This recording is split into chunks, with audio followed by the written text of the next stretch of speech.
हम हैं वो लकड़हारे जो लकड़ियां काटे खचाखच।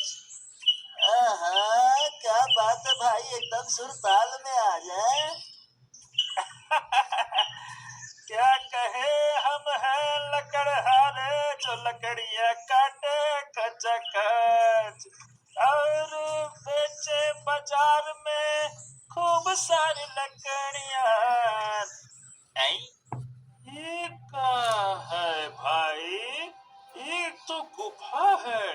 ए भैया, ये गलती से हम यहाँ आ गए। अरे ये गुफा, अरे तू नहीं जानता, ये रहस्यमयी है भाई, ये वही गुफा है। हाँ, अरे अरे अरे ऐसा नहीं हो सकता। चलो जरा पास चलकर देखते हैं, आखिर पता तो चले कि गांव वाले इससे डरते क्यों हैं।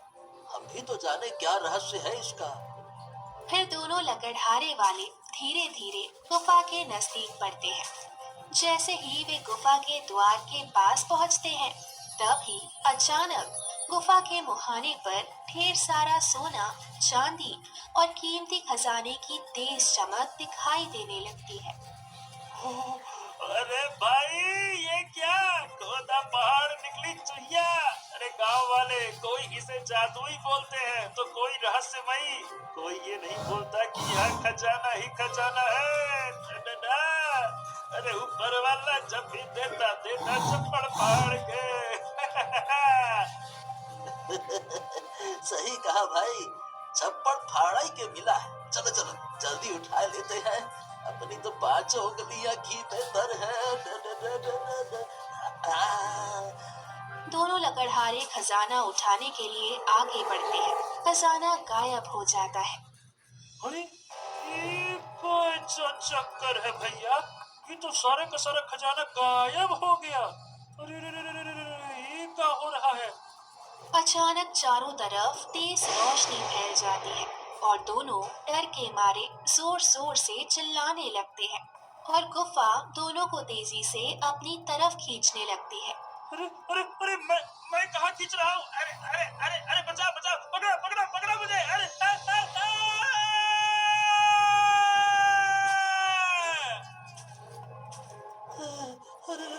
नहीं नहीं नहीं नहीं नहीं, मुझे खजाना नहीं चाहिए, मुझे छोड़ दो, मुझे जाने दो, मुझे जाने दो, मुझे जाने दो।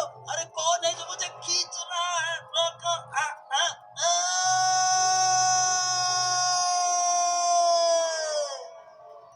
तेज रोशनी के साथ ही वे दोनों गुफा के अंदर समा जाते हैं।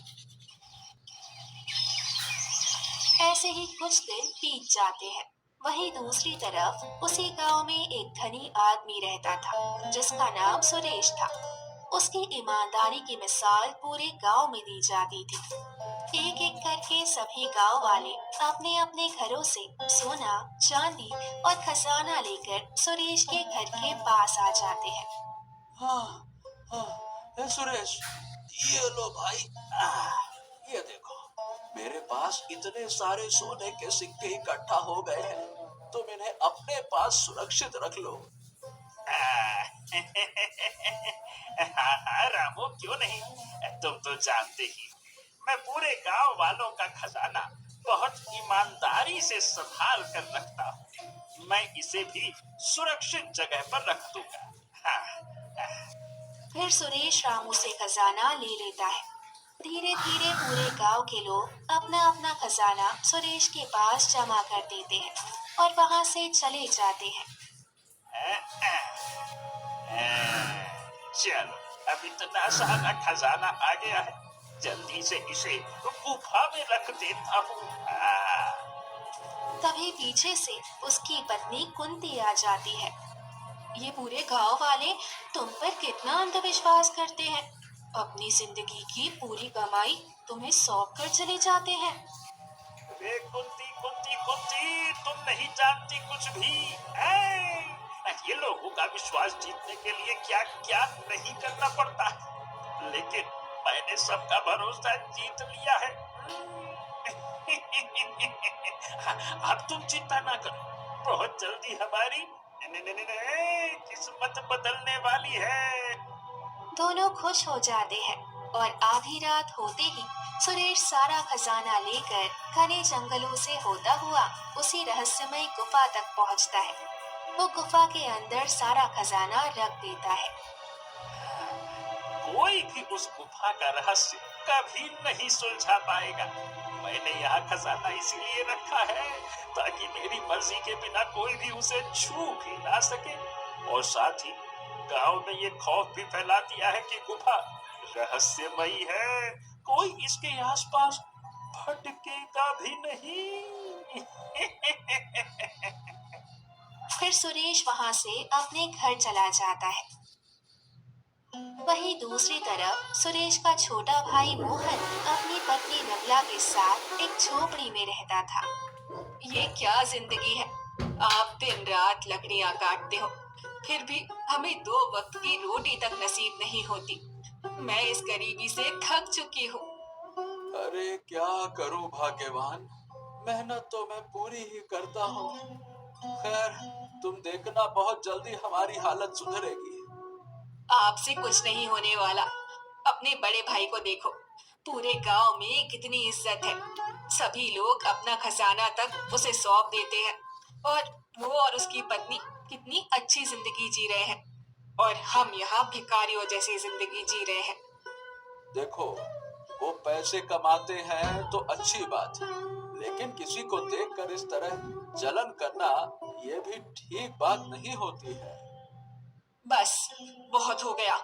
अगर तुमने कुछ दिनों में पैसों का इंतजाम नहीं किया तो मैं घर छोड़कर चली जाऊंगी।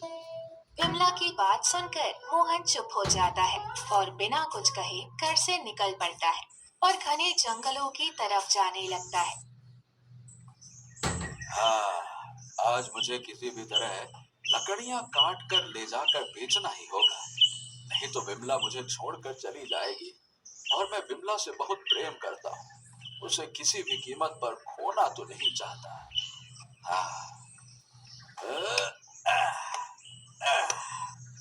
फिर मोहन लकड़ियां काट लेता है और उन्हें बाजार में बेच देता है। चलो लकड़ियां ले लो, लकड़ियां। लेकिन बदले में उसे बस एक ही सिक्का मिलता है। इतनी मेहनत से मैंने लकड़ियां काटी और आज भी सिर्फ एक का ही सिक्का मिला। पता नहीं अब बिमला क्या हाल करेगी, कैसे गुस्सा करेगी। चलो। मोहन परेशान होकर वो सिक्का लेकर घर लौट आता है। आज कितने की लकड़ियां बिकी? हाँ, वही रोज की तरह, बस एक ही सिक्का मिला, अब क्या करें। अब आपसे कुछ नहीं होने वाला है, मैं ही कुछ इंतजाम करती हूँ। देखना, हम कुछ ही दिनों में धनी हो जाएंगे। फिर आधी रात होते ही वो खिड़की से देखती है कि सुरेश घने जंगलों की तरफ जा रहा है। अरे, इतनी रात को भैया घने जंगलों की तरफ क्यों जा रहे हैं? मुझे इनका पीछा करना चाहिए। विमला चुपचाप सुरेश का पीछा करने लगती है और देखती है कि सुरेश खजाना लेकर गुफा के अंदर चला जाता है। अच्छा, तो भैया पूरे गांव वालों का खजाना इस गुफा में छुपा कर रखते हैं। चलो, अच्छा है, मैंने ये सब देख लिया।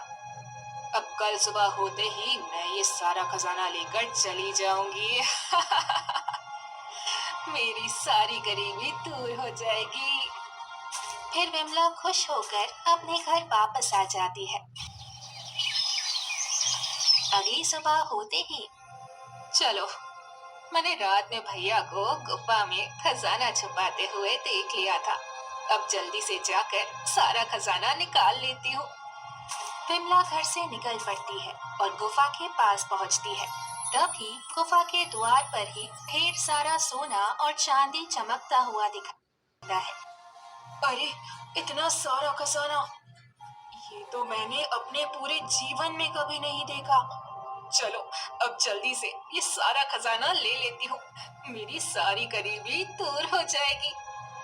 विमला जैसे ही खजाना उठाने के लिए आगे बढ़ती है, अचानक चारों तरफ तेज रोशनी फैल जाती है और विमला धीरे धीरे गुफा के अंदर समाने लगती है। ये क्या? मैं इस गुफा के अंदर कैसे जा रही हूँ? नहीं नहीं, मुझे बचाओ, बचाओ, मुझे नहीं जाना, मुझे खजाना नहीं चाहिए, मुझे अंदर नहीं जाना। लेकिन तेज रोशनी के साथ विमला गुफा के अंदर समा जाती है। वहीं दूसरी तरफ मोहन दिन भर थका हारा काम करके अपने घर लौटता है। अरे अरे, ये विमला, ए विमला, विमला, ए विमला, अरे विमला कहाँ चली गई? ये तो आज से पहले बिना बताए कहीं नहीं जाती थी। हे भगवान, कहीं ऐसा तो नहीं कि घर छोड़कर चली गई? नहीं नहीं नहीं नहीं, वो घर छोड़कर नहीं जा सकती। भले कुछ भी हो, लेकिन वो मुझसे प्रेम तो करती है। और फिर कहाँ चली गई होगी? रात भी होने वाली है, मुझे मुझे उसे ढूंढना चाहिए। हाँ। मोहन घर से बाहर निकल पड़ता है और सीधे अपने भाई के घर पहुंचता है। न न न न न न न न। अरे मोहन, भाई तू यहाँ क्या कर रहा है? क्या बात है भाई, बड़ा परेशान लग रहा है, क्या हो गया? भैया, पता नहीं विमला कहाँ चली गई है। कहीं कहीं आपके घर तो नहीं आई है? कहीं नहीं मिल रही है। अरे तुम्हारी पत्नी मेरे यहाँ क्यों आएगी? अब समझ में आया। लगता है तुम जैसे भिखारी को छोड़कर किसी के साथ फुर्र हो गई है। सुरेश की बात सुनकर मोहन का चेहरा और ज्यादा उतर जाता है। वो बिना कुछ कहे वहां से निकल जाता है और पूरे गांव में विमला को ढूंढने लगता है। लेकिन हर गली, हर चौपाल, हर दरवाजे से उसे निराशा ही मिलती है। इसी बेचैनी में पूरी रात बीत जाती है। अगली सुबह होते ही मोहन फिर से विमला की तलाश में निकल पड़ता है। तभी गांव के कुछ लोग आपस में बात करते दिखाई देते हैं। अरे अब तो हद हो गई है। हमारे गांव से लोग लगातार गायब होते जा रहे हैं। मुखिया जी, मैं तो कह रहा हूँ कि उस गुफा में जरूर कोई ऐसा रहस्य है जो हमको नहीं पता। हाँ, लेकिन कौन जाएगा वहाँ? जो भी जाता है वापस नहीं आता। कुछ ना कुछ तो करना पड़ेगा। तभी मोहन आगे बढ़कर उनके सामने आ जाता है। आखिर आखिर उस गुफा में ऐसा क्या है मुखिया जी, जो गांव के लोग वहां जाकर गायब हो जाते हैं? है क्या उसमें? ए मोहन, ये कैसी बातें करता है? अरे भाई, तू भी तो इसी गांव में रहता है। तुझे नहीं पता हमारे गांव से कितने लोग गायब हो चुके हैं? पता नहीं उस गुफा में ऐसा क्या है जहां से कोई वापस ही नहीं आता। हाँ, कहीं कहीं विमला भी तो उसी गुफा में नहीं चली गई? उसको भी तो धन का लालच था। हाँ, हाँ। इतना सोचते ही मोहन बिना देर किए उस गुफा की तरफ बढ़ जाता है। घने जंगलों से होता हुआ वो आगे बढ़ता है और कुछ ही देर में वो गुफा के पास पहुंच जाता है। गुफा के सामने पहुंचते ही उसकी आंखें फैल जाती है। अरे बाप रे बाप, दादा रे दादा, यहाँ तो बहुत सारा खजाना है। अगर मैं थोड़ा सा ले लूं तो मेरे तो घर की सारी गरीबी दूर हो जाएगी। लेकिन नहीं नहीं नहीं नहीं नहीं, मैं लालच नहीं कर सकता। नहीं नहीं, मुझे खजाना बजाना नहीं चाहिए। मुझे तो सिर्फ अपनी पत्नी चाहिए। मुझे सबसे पहले उसी का पता करना होगा। मुझे ये धन मन नहीं चाहिए। तभी गुफा से एक रहस्यमयी आवाज आती है। तुम ये सारा खजाना ले लो और जाकर एक अच्छा जीवन जियो। नहीं नहीं नहीं नहीं नहीं नहीं, देखिए, मुझको ये खजाना बजाना नहीं चाहिए। मुझे इस गुफा का रहस्य जानना है। आखिर सभी गांव वाले इस गुफा के अंदर से गायब हो रहे हैं। मेरी पत्नी कहाँ है?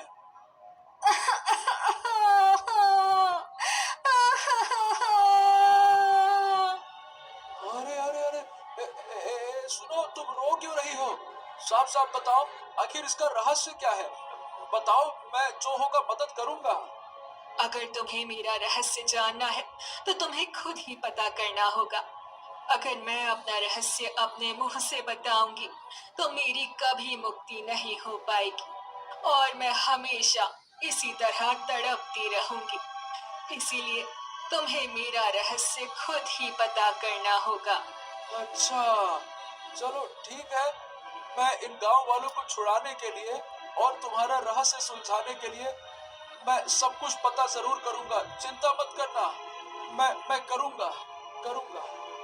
फिर मोहन वहां से निकल पड़ता है और घने जंगलों की तरफ जाने लगता है। वो आगे बढ़ ही रहा होता है कि तभी एक साधु सामने आ जाता है। हरिओम हरिओम हरिओम। क्या हो गया पुत्र, तुम बहुत परेशान दिख रहे हो, क्या बात है? साधु महाराज प्रणाम। साधु महाराज, मुझे उस गुफा का रहस्य सुलझाना है। मतलब आखिर उस गुफा में ऐसा है क्या कि गांव वाले सब गायब हो जा रहे हैं, और वहां से वो लड़की की आवाज, मतलब वो क्या चक्कर है? अच्छा, तो तुम्हें ये सब कुछ पता चल गया। लेकिन हाँ बच्चा, सोच लो, जैसे ही तुम सच्चाई जानोगे तो तुम्हारी जान को खतरा हो सकता है। तुम कहीं के नहीं रहोगे, ये बात समझ लेना। ऐसा है साधु महाराज जी, अगर मेरी जान जाने से पूरे गांव वालों को इस रहस्यमयी गुफा से छुटकारा मिल जाए और उस रोने वाली लड़की का दर्द कम हो जाए, तो समझिए मैंने गंगा नहा लिया। मुझे मुझे और फिर कुछ नहीं चाहिए। आप मुझे इसका पूरा रहस्य बताइए। मैं इतने लोगों की जान खतरे में नहीं डाल सकता। अगर मैं कर पाऊंगा तो सब करूंगा। बताइए आप मुझे। बड़े बहादुर हो तुम। ठीक, तुम बिल्कुल ठीक कह रहे हो। पहले ये एक साधारण गुफा थी, इसमें कोई रहस्य नहीं था। लेकिन ये रहस्य उस वक्त शुरू हुआ जब तुम्हारे भाई सुरेश अपनी प्रेमिका कुंती से बहुत प्रेम करता था। ये तब की बात है जब एक दिन वो एक दिन तालाब के किनारे सुरेश बैठा हुआ था। तभी कुंती घबराई हुई वहां आती है। ये क्या सुरेश, मैंने सुना है कि तुम किसी और से शादी कर रहे हो। कुंती कुंती कुंती, अब मैं क्या करूं कुंती? तुम तो जानती हो कि मैं मेरी माँ से कितना प्रेम करता हूँ, और मेरी माँ जहाँ मेरी शादी तय कर रही है, मुझे ना चाह कर भी शादी करनी पड़ेगी। अगर मैं उससे शादी नहीं करूंगा ना, तो मेरी माँ की सारी धन दौलत मुझे नहीं मिलेगी। हम्म। पर तुम मुझे इस तरह धोखा नहीं दे सकते। ओहो मेरी लाडो रानी कुंती, तुम चिंता क्यों करती हो? देखो, तुम मेरी बात समझो। ये मेरी माँ की वजह से मैं शादी कर रहा हूँ, मेरा मन नहीं है। मैं तो दिल से तुमको प्यार करता हूँ ना। अब तुम समझो, शादी कर लूंगा, लेकिन उस शादी को तुम छोड़ो। उस शादी के बाद तो मेरी पत्नी तो तुम ही बनोगी ना। बस तुम कुछ दिन इंतजार करो, फिर देखना हम दोनों को कोई अलग नहीं कर पाएगा। फिर सुरेश परेशान होकर अपने घर आ जाता है। कुछ ही समय में मंदिर में रिद्धिमा और सुरेश की धूमधाम से शादी हो जाती है। कुछ दिन ऐसे ही बीत जाते हैं। धीरे धीरे सुरेश अपना असली चेहरा दिखाने लगता है और वो रिद्धिमा को दिन रात मारने पीटने लगता है। ये क्या हो गया? आप मेरे साथ इस तरह क्यों व्यवहार कर रहे हैं? मैंने तो कोई गलती भी नहीं की। फिर आप मुझे इतना क्यों मार रहे हैं? अरे तुम्हें मेरी पत्नी बनने का शौक था ना? तेरी तो ले ले, अब देख मैं तेरे साथ क्या करता हूँ। ले। ऐसा मत करिए, मैंने कोई गलत काम नहीं किया। मैंने बस आपको अपने पति के रूप में अपनाया है। इसमें मेरी क्या गलती? रिद्धिमा रोने लगती है, लेकिन सुरेश उसे बेरहमी से मारता रहता है। कुछ देर बाद रिद्धिमा बेहोश होकर जमीन पर गिर पड़ती है। अरे क्या मैंने इतना मार दिया? कहीं ये मर तो नहीं गई? तभी वहाँ लीलावती आ जाती है। तुमने क्या किया कमबख्त? बहू को इतना क्यों मारा? माँ माँ, मैंने कुछ नहीं किया, ये खुद ही चक्कर खा के गिर पड़ी है। लीलावती उसकी नस टटोलती है और अचानक खुश हो जाती है। रिद्धिमा को होश आने लगता है।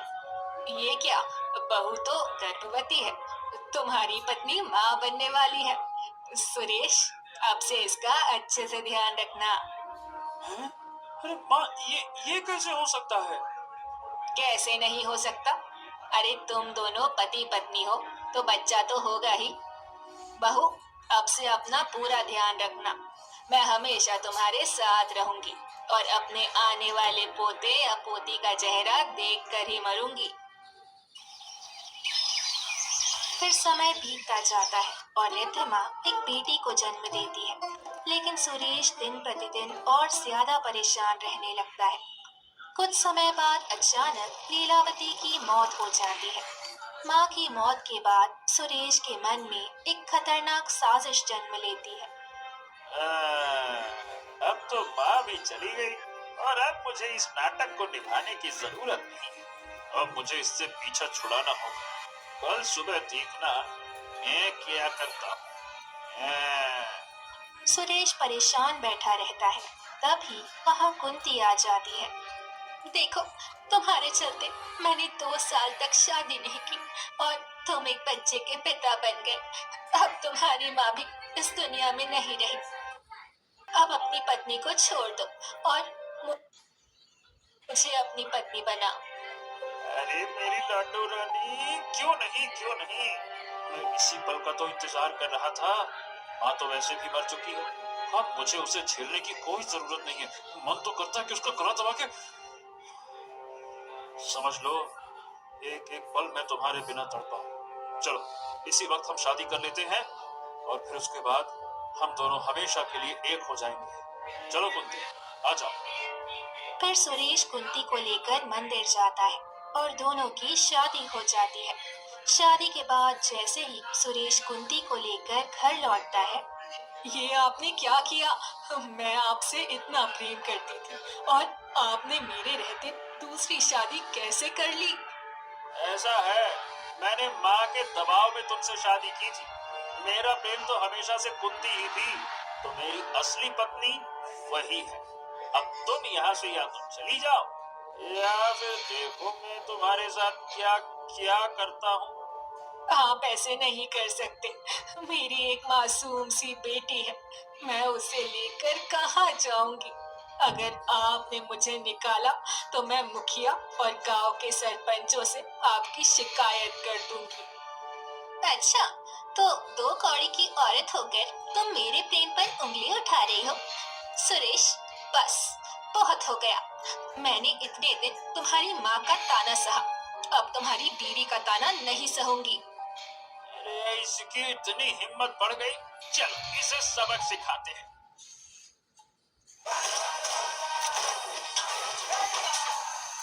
अरे जान पे खेल रहे, फोन पे खेल रहा है। पापा की गाड़ी का इंश्योरेंस रिन्यू कर रहा हूँ। बड़े शौकीन पापा है, इतनी बड़ी गाड़ी। तो है।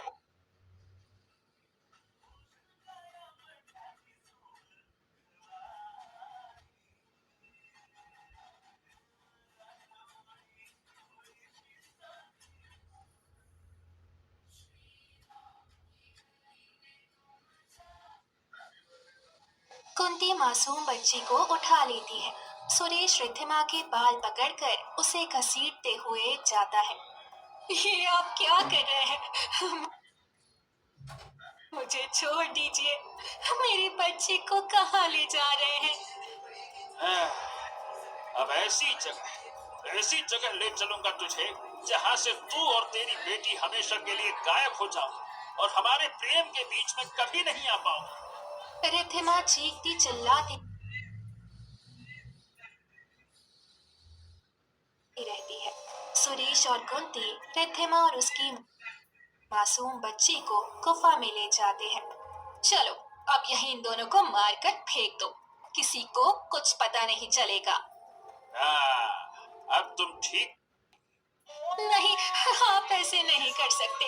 मेरी बच्ची को छोड़ दीजिए। अगर मुझे नहीं रखना तो हमें छोड़ दीजिए। मैं दूसरे गांव चली जाऊंगी। भगवान के लिए हमें मत मारिए। रिद्धिमा गिड़गिड़ाती और चिल्लाती रहती है, लेकिन सुरेश अपनी मासूम बेटी के साथ रिद्धिमा को बेरहमी से जान से मार देता है। फिर दोनों गुफा से बाहर निकल आते हैं। देखो, हमने उन्हें मार दिया, लेकिन अब इस गुफा में उन दोनों की आत्मा कैद हो गई है और अब हम उसकी मदद ले सकते हैं। अरे अरे तुम कैसी बातें करती हो कुंती? हम ऐसा नहीं कर सकते। मुझे तंत्र विद्या आती है।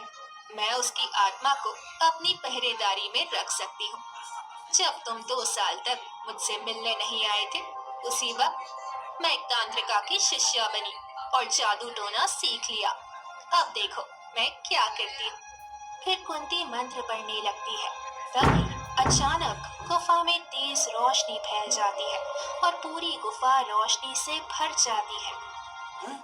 अरे ये क्या हो गया? ये गुफा गुफा में अचानक से ऐसा क्यों? अब ये गुफा एक रहस्यमय गुफा बन चुकी है। जो भी लालच में आएगा वो इस गुफा में कैद हो जाएगा। अब हम गांव वालों का सारा खजाना इसी गुफा में रखेंगे और मैं अपनी तंत्र विद्या की मदद से इस खजाने को 2 गुना बना दूंगी। फिर उसका एक भाग हम अपने पास रखेंगे और बाकी गांव वालों को लौटा देंगे। इस तरह हम भी धनी हो जाएंगे और गांव वाले भी हमारे एहसानमंद रहेंगे। अरे वाह वाह वाह वाह वाह वाह वाह, ये तो बहुत ही बढ़िया है। मैंने कभी सोचा भी नहीं था कि तुम्हारी विद्या का इतना फायदा होगा। चलो अब यहाँ से चलते हैं मेरी लाडो रानी। चलो चलो चलो चलो चलो चलो। फिर दोनों गांव की ओर लौट आते हैं। लेकिन लाडो रानी, सवाल ये है कि हम गांव वालों से खजाना निकलवाएंगे कैसे? क्योंकि कोई तो सीधे मांगने से देगा नहीं अपना खजाना। माने क्यों देगा? अब देखो मैं क्या करती हूँ। रात के अंधेरे में कुंती घर से बाहर निकलती है और कई गांव वालों का खजाना चुरा लेती है और उसे अपने घर में लाकर रख देती है। हैं? ये क्या? अरे दादा रे दादा, ये तुम्हें इतना सारा खजाना कहाँ से मिल गया? कहाँ से ला लिया तुमने? अब देखना गांव वाले खुद क्या करेंगे। अगली सुबह पूरे गांव में हड़कंप मच जाता है। अरे ये क्या? हमारे हमारे गांव से ये इतना सारा धन गायब कैसे हो गया? वही तो मुखिया जी, मेरे घर से भी सारा का सारा धन चोरी हो गया। पता नहीं भगवान हमारे गांव में ये हो क्या रहा है। न चोर दिखता है न कोई दिखता है, बस धन गायब हो जाता है। तभी वहां सुरेश आ जाता है। ऐसे कैसे दिखेगा चोर? चोर को देखने के लिए चाहिए पारखी नजर, और वो है मेरे पास। अरे शुक्र मनाइए, हमने चोर को पकड़ लिया और उसे मारकर आप लोगों का सारा धन बचा लिया। ये देखिए, ये रहा आपका एक एक खजाना, एक एक पैसा। देख लो आप। सुरेश सारा धन गांव वालों के सामने रख देता है। आप लोग अपने खजाने की सुरक्षा नहीं कर पा रहे हैं, इसीलिए पूरे गांव के खजाने की जिम्मेदारी अब हम दोनों लेते हैं। हमारे पास रहने से ये ज्यादा सुरक्षित रहेगा। और मुखिया जी, आप लोग जितना धन हमारे पास जमा कर जाएंगे, मैं उसे ऐसी जगह रखूंगा जहां किसी को पता भी नहीं चलेगा। हाँ तो ठीक है, आज से सभी गांव वालों का धन तुम्हारे पास ही रहेगा। हाँ। और इसके बाद सुरेश सारा खजाना उसी गुफा में डाल देता है और रिद्धिमा की आत्मा मजबूर होकर उस खजाने की रखवाली करती है, और जो भी लालच में खजाना लेने आता है वो रहस्यमयी तरीके से गुफा में गायब हो जाता है। ये सब सुनते ही मोहन फूट फूट कर रोने लगता है। मेरे भाई ने कितना गलत किया। मैं कैसे भाभी को उस गुफा से आजाद कर सकता हूँ। अरे वो रिद्धिमा भाभी इतनी अच्छी है कि मैं क्या बताऊं। मुझे नहीं पता था कि उनके साथ ऐसा हुआ। उनको आजाद करने का कोई तो उपाय होगा ना महाराज, बताइए ना, बताइए ना। बस बस बस बस शांत हो जाओ। तुम्हारे भाई को इसकी सजा मिलनी चाहिए, और तुम्हारे भाई और उसकी पत्नी को पूरे गांव वालों के सामने बेनकाब करना होगा, तभी रिद्धिमा की आत्मा को शांति मिलेगी। तो ठीक है महाराज, मेरे भाई ने बहुत गलत किया है, तो उन्हें इसकी सजा जरूर मिलेगी।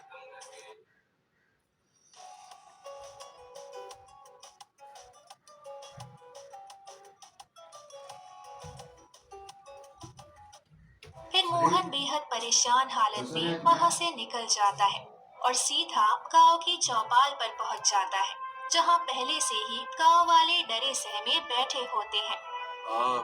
मुखिया जी, मुझे आपसे एक बात कहना है। हाँ हाँ मोहन, बताओ क्या बात कहना है। अब देखो, पहले ही गांव में बड़ी समस्या है और समस्याएं दिन प्रतिदिन बढ़ती ही जा रही हैं। बताओ। मेरे भाई मतलब जिसे आप इतना महान समझते हैं, गांव वालों के गायब होने के पीछे मुखिया जी उसी का हाथ है। ये सुनते ही चौपाल में खलबली मच जाती है। अरे ये तुम कैसी बातें कर रहे हो मोहन? तुम्हारा दिमाग तो ठीक है ना? क्या बातें कर रहे हो? दादा, मैं बिल्कुल ठीक बात कह रहा हूँ, हवा हवाई बातें नहीं कहता। मुझे मेरे भाई की सारी सच्चाई पता चल गई है।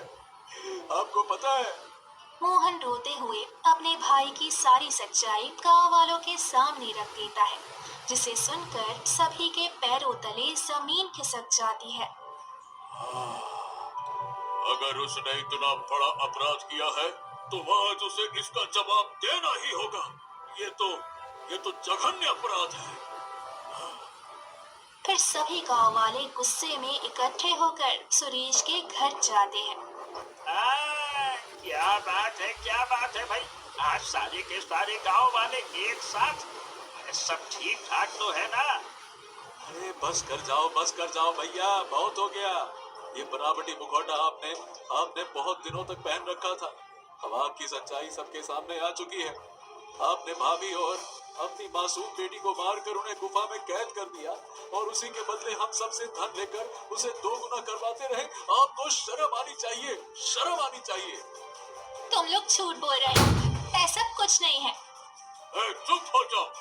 मुझे भी कई बार शक तो हुआ था। आधी रात को मैंने सुरेश को घने जंगलों में जाते हुए देखा था, लेकिन मैंने ध्यान नहीं दिया। अच्छा ठीक है, तुम लोगों को सब पता चल गया, तो अब मैं तुम सबकी याददाश्त मिटा दूंगी ताकि किसी को कुछ याद न रहे।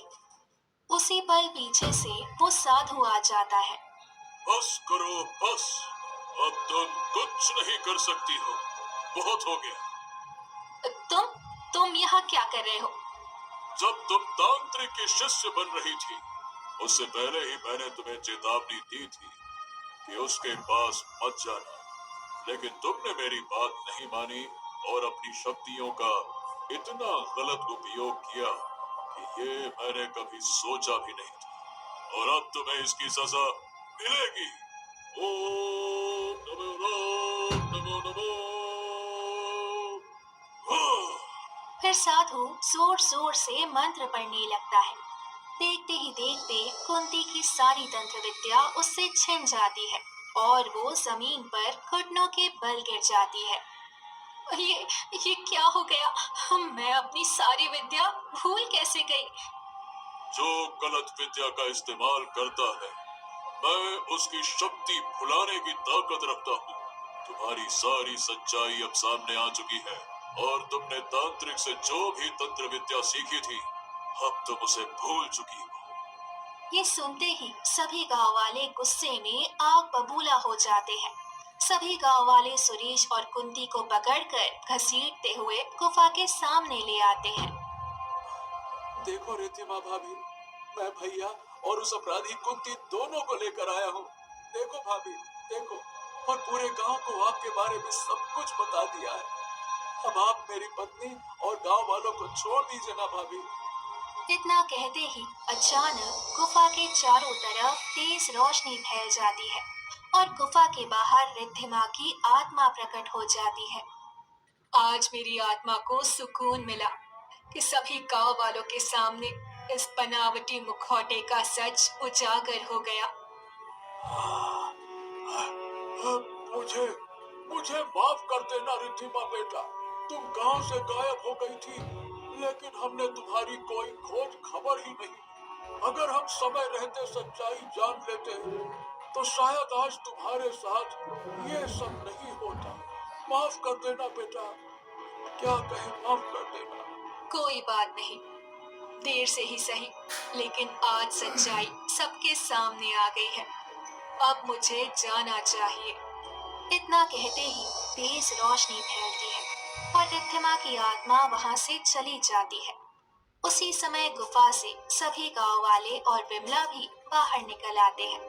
विमला को देखते ही मोहन खुश हो जाता है। विमला, हे विमला, तुम ठीक तो हो ना? ठीक तो हो? हाँ, मैं ठीक हूँ। मुझे माफ कर दीजिए जी। मैं लालच में यहाँ आ गई थी, लेकिन आज मुझे समझ आ गया कि लालच का फल क्या होता है। चलो, अब इन दोनों को उनके किए की सजा जरूर मिलेगी। महाराज भी इन्हें न्याय देंगे। चलो। हाँ, आप बिल्कुल ठीक कहते हैं मुखिया जी। इन्होंने जो अपराध किया है उसकी सजा तो महाराज देंगे ही। चलो। फिर सभी गांव वाले मिलकर सुरेश और कुंती को राजमहल की ओर ले जाते हैं। वहां महाराज उन दोनों की आजीवन कारावास की सजा सुनाते हैं। वहीं मोहन अपनी पत्नी विमला के साथ ईमानदारी से अपना जीवन जीने लगता है।